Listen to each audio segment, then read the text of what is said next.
Hello నమస్తే, welcome to my channel. Rahul Gandhi ఇటీవల election కమిషన్పై చేసినటువంటి వ్యాఖ్యలు ప్రస్తుతం దేశవ్యాప్తంగా చర్చనీయాంశమయ్యాయి. ఈ నెల ఆగస్టు 8వ తారీఖున రాహుల్ గాంధీ కర్ణాటకలోని మహదేవ్పుర అసెంబ్లీ కాన్స్టిట్యున్సీకి సంబంధించి గత ఎన్నికల్లో 1,00,000 ఓట్ల చోరీ జరిగిందనేది రాహుల్ గాంధీ వాదన. ఈ వాదన గురించి రాహుల్ గాంధీ ఎలక్షన్ కమిషన్కి డైరెక్ట్గా ఒక 5 ప్రశ్నలను సంధించారు.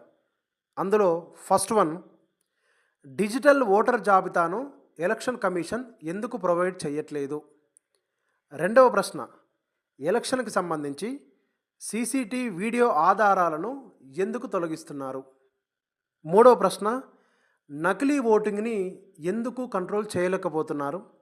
నాలుగవ ప్రశ్న, ప్రతిపక్ష నేతలను ఎవరైతే ఎలక్షన్ కమిషన్ను ప్రశ్నిస్తున్నారో వాళ్ళపైన ఇండైరెక్ట్గా ఎలక్షన్ కమిషన్ ఎందుకు బెదిరిస్తుంది? ఐదవ ప్రశ్న, ఎన్నికల సంఘం ప్రస్తుతం బీజేపీ ఏజెంట్లా మారిందా అని రాహుల్ గాంధీ డైరెక్ట్గా ఎలక్షన్ కమిషన్ను ప్రశ్నించారు. అయితే రాహుల్ గాంధీ అడిగిన ఈ ప్రశ్నలకు ఎలక్షన్ కమిషన్ డైరెక్ట్గా సమాధానం ఇవ్వకుండా ఈ ప్రశ్నలకు సంబంధించిన ఆధారాలను ఒక అఫిడవిట్ ద్వారా రాహుల్ గాంధీ సంతకంతో మాకు ప్రొవైడ్ చేయాలనేది ఎలక్షన్ కమిషన్ అడుగుతుంది. దీనికి రాహుల్ గాంధీ ఇచ్చినటువంటి ఆన్సర్ ఏంటంటే, ఆల్రెడీ మేము తీసుకున్నటువంటి డేటా, ఈ 1,00,000 ఓట్ల చోరీ జరిగిందనే వాదన మీరిచ్చిన డేటా ఆధారంగానే మేము ప్రొవైడ్ చేశాము.